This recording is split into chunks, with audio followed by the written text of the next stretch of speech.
নমস্কার বন্ধুরা, বেবির রন্ধনশালা থেকে আপনাদের সকলকে স্বাগত জানাই। আজকের রেসিপি ঢ্যাঁড়স পোস্ত। এই ঢ্যাঁড়স পোস্ত করতে যা লাগবে তা হচ্ছে ঢ্যাঁড়স, পোস্ত বাটা আমি আগে থেকেই করে রেখেছি, পোস্ত, সাদা তিল, আর তার সঙ্গে একটা কাঁচা লঙ্কা বাটা।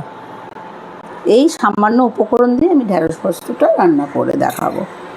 তাহলে প্লিজ আপনারা আমার সঙ্গে থাকুন প্রথম থেকে শেষ অবধি। প্রথমে আমি সরষের তেল দিলাম, খুব বেশি তেল দেবো না, 2 চামচের মতো সরষের তেল দিলাম। এবার এর মধ্যে আমি সামান্য একটু কালো জিরে দিয়ে দিলাম।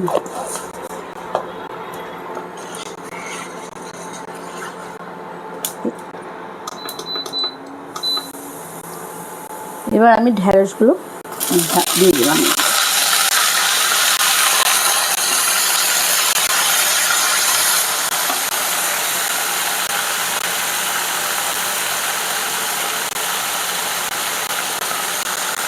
সামান্য লবণ, 1/2 চামচের মতো। যেহেতু আমার ঢ্যাঁড়স এখানে কম আছে সেই জন্য আমি অল্প লবণ অ্যাড করলাম। আপনারা আপনাদের পরিমাণ মতো ঢ্যাঁড়স দিলে পরে সেই মতোই আপনারা লবণ দেবেন।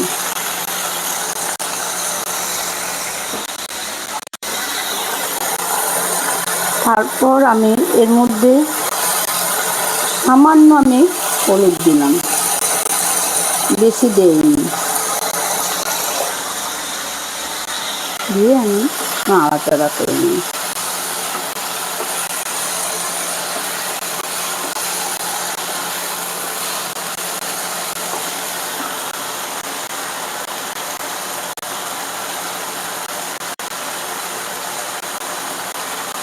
এই রেসিপিটা করতে খুব বেশি সময় লাগে না, চটজলদি হয়ে যায়।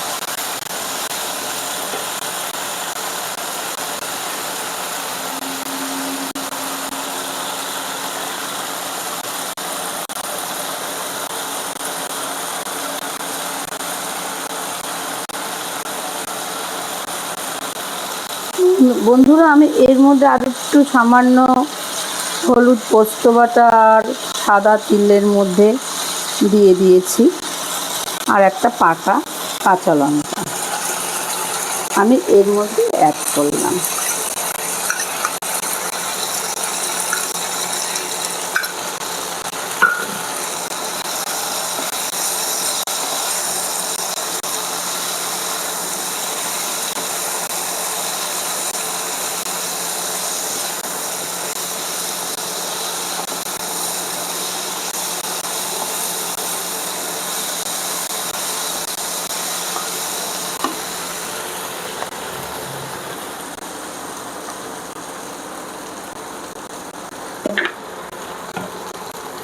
আমি বাটির মধ্যে পোস্ত বাটা লেগে আছে বলে আমি এই বাটিতে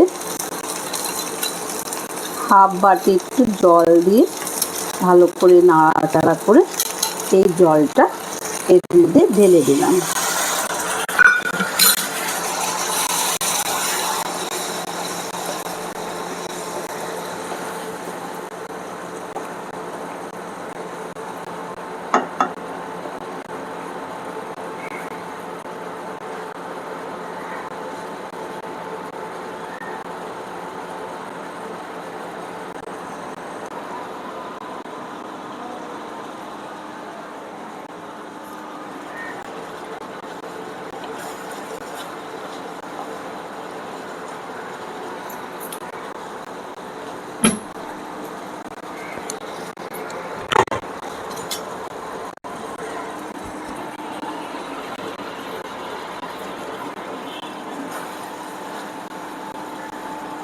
আমি এর মধ্যে সামান্য চিনি অ্যাড করব।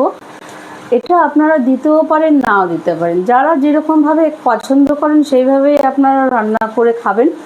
কারণ আমি সামান্য একটু চিনি দিচ্ছি, যেহেতু পোস্ত আর ঢ্যাঁড়স তো একটু হালকা মিষ্টি হলে ভালো লাগে।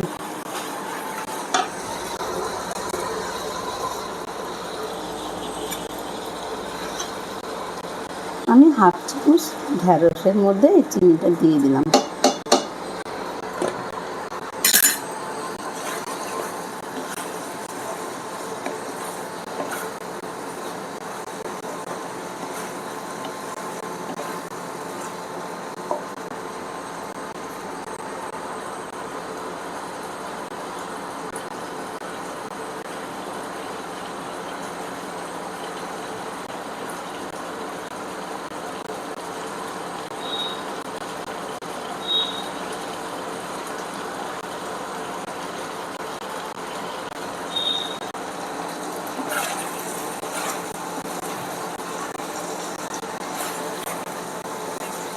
ঢ্যাঁড়সটা শুকনো করে আমি আবারও আপনাদের সামনে ফিরে এলাম। এবার আমি আপনাদের অপশনাল, এটা আপনার নামানোর আগে একটু এর মধ্যে সর্ষের তেল দিয়েও কেউ নামিয়ে নিতে পারেন। আমি এর মধ্যে কিছুই তেল দেব না, আমি নামিয়ে নিচ্ছি। হয়ে গেছে আমার এই রেসিপিটা। তাহলে বন্ধুরা, আপনাদের ভালো লাগলে আমাকে জানাবেন। আপনারা রান্না করে এটা খেয়ে একবার দেখবেন কেমন হলো।